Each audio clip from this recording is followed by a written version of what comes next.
was certainly correct. You try to keep the ball in exactly the same place. The only thing that's changing here is where your hand is, to reduce the chances of the dog being able to do what it was doing. So it'll be interesting for those of you who are videoing, when you look at it tonight, take a look at what I was talking about. I think in stop action you'll see that it was a touch with the side of the nose. Even, it could even have been to the fur, but the nose itself, it was not a clean touch with the front of the nose. Okay? Okay. Try it again. Yes. Okay.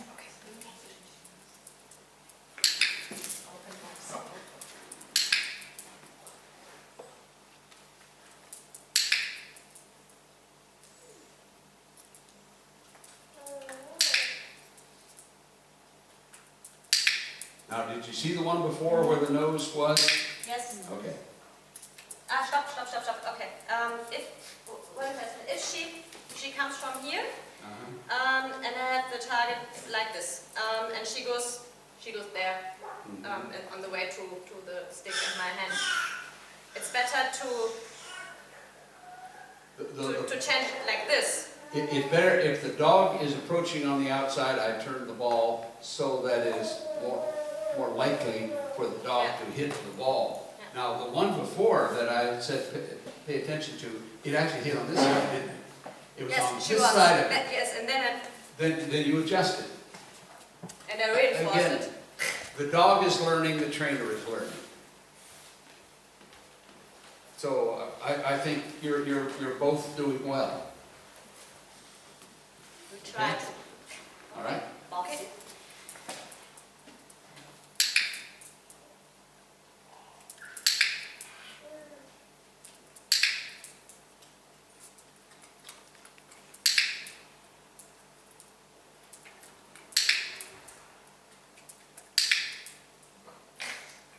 It's tough to do this with a dog that's still chewing.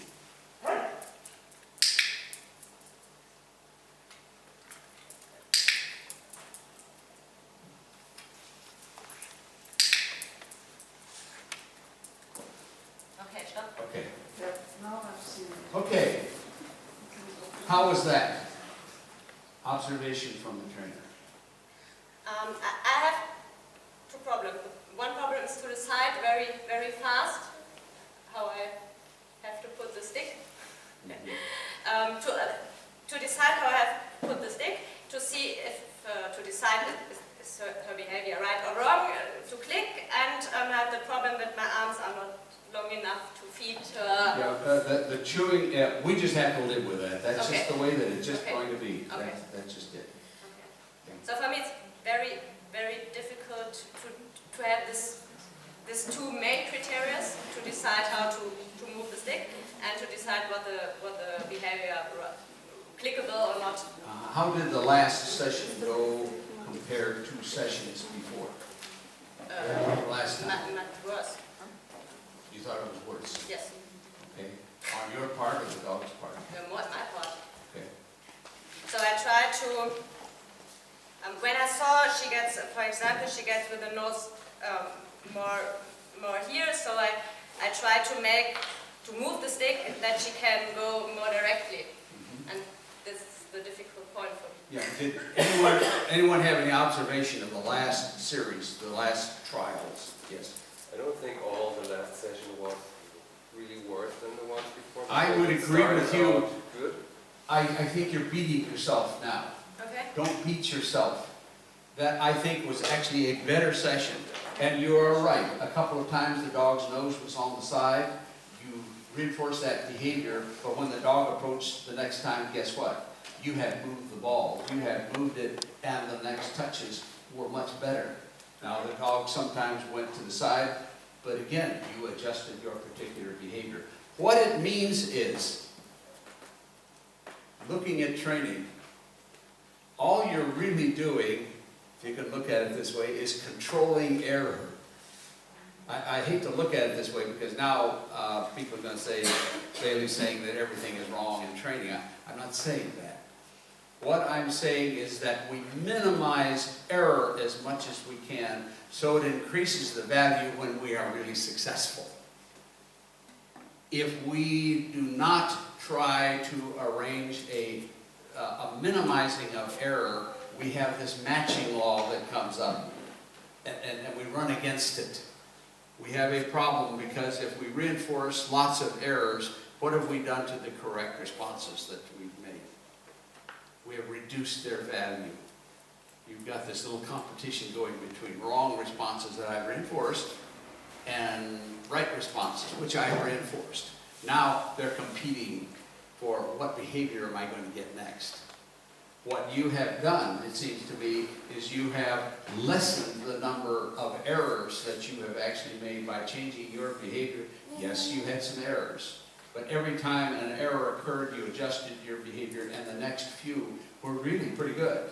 Now the animal might, okay, I'm going to go around the other way. This way didn't work. And may still want to be getting to your hand, or whatever the animal is trying to do. I have no idea what animals are trying to do. I just see behavior. That if the animal is now going on the other side, you adjusted the ball in another direction, and the dog gave you additional good responses. Is that what you were seeing? Yeah. That's what I was seeing. Yeah. So to me, it was a better series. It was a better session of training. Multiple trials within that session.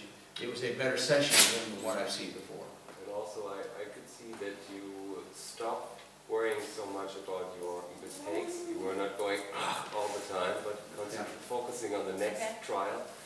And yeah, in the last, I believe, 3 or 4 responses, you clicked some of the licks or the bites of the stick, but the session started off pretty good. Okay. Okay, one more time around. Let's try it out.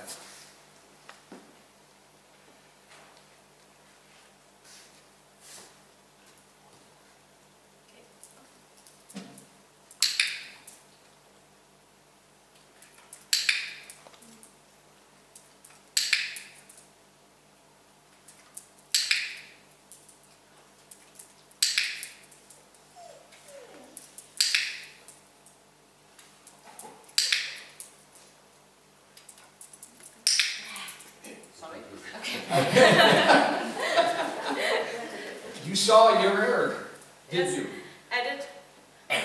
You saw the mistake that you made, and you caught it. But again, remember, don't let that destroy you as a trainer. Yes. You adapt. You have another trial coming up, and training is now. It's not that last touch. It's this touch that counts, not the last touch, or the touch before, or the touch before. It is the touch that's going on now. That's all you have to work with. You can't change what you've done, and you really can't tell what you're going to do down the road. So the only thing you can change is what you're doing right now. Okay?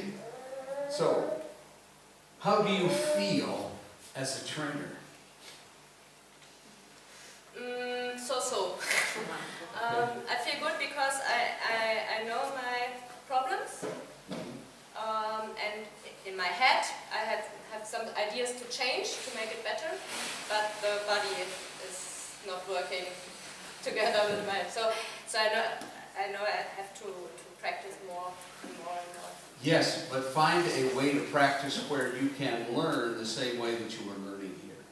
Just to practice and rehearse bad behavior does not improve your behavior. So do you train with someone else? I train. You mean a dog or No, with teacher? another trainer. Do you Yes, work? with Katja. Sometimes when we meet. Yeah, but when you are training, how many of you, let's say more than half of the time when you train, are you alone? Yes. More than half the time you're alone. Is there any way you can change that? There's always a way. If there is a way that you can increase the amount of time that you work with somebody that you trust, the better you will get feedback right away. Now, do you video? Yes. You do video. Yes.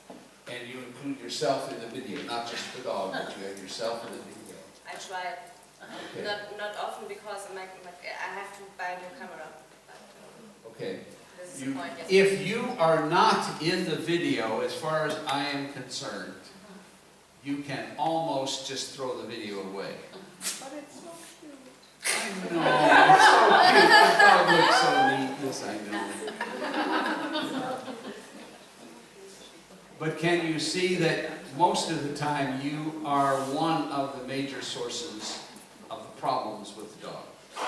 And if you are not in the video, then you won't be able to see your behavior and what the dog's response is to your behavior. And then you can't see how you change when you finally detect a change in the dog's behavior. You've got to have yourself in the video. Otherwise, I'm going to say it isn't just half as effective, it's a tenth as effective if you just have a dog. You really need to be in the video. All right, anyone else, any comments? Yes? Do you think that if we rehearse ourselves by like online with a Skype conference, do you think it's enough to see? I think so. Now, I have to be careful. I've only used Skype a few times. And it hasn't been until just recently that I've had what I would call a high-speed channel. I live in Arkansas, and we are considered the backwater of the United States. You know, we're in the swamp. We're away from technology. Now, a few cities. We only have one major city in all of Arkansas, and it's only 200,000 people. So in Arkansas, there's just not many people. And that's one of the reasons I like Arkansas. And our internet is very poor. Now, just recently, I have what I consider to be high-speed internet. I got 10 megabits, and to me, wow, I'm in hog heaven, as we say. And before, when I had Skype, it was so slow, people were moving like this, you know. You couldn't tell a lot. We tried some conferencing, but I gave it up. Well, I haven't tried it now since I have this new system, and it might work fine. But you folks test it out. If you can get information, if it looks good to you, by all means, Skype your sessions so that you can help critique each other. Just be sure that you and the dog are in the video. That's all. That's it. Okay. Anyone else have anything? You want to do one more person? Sure. We have another volunteer. How about a volunteer? Okay. Please.